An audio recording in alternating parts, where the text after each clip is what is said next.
Ang ating SJ mga boss ay combination po yan ng hardwood at saka mahogany mga boss. So ayan, handy mga boss, at tama-tama lang po ang pagka-setup ng kanyang handle para po accurate ang ating aiming sa ating target na isda. So ayan, so napaka-handy po niyan mga boss, at saka lumulutang po yan mga boss para hindi po madaling mawawala.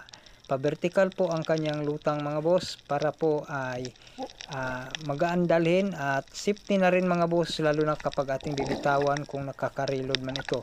So tandaan lang, wag po kayong magbitaw ng ST kapag may kasama kayo sa ilalim. So ayan, mga boss, ating itatry ang power ng 12mm at saka kombinasyon ng 5mm shop. So ayan, okay lang po, malambot kalabitin dahil po ay roller type ang ating trigger na ikinabit. So thank you for watching mga boss.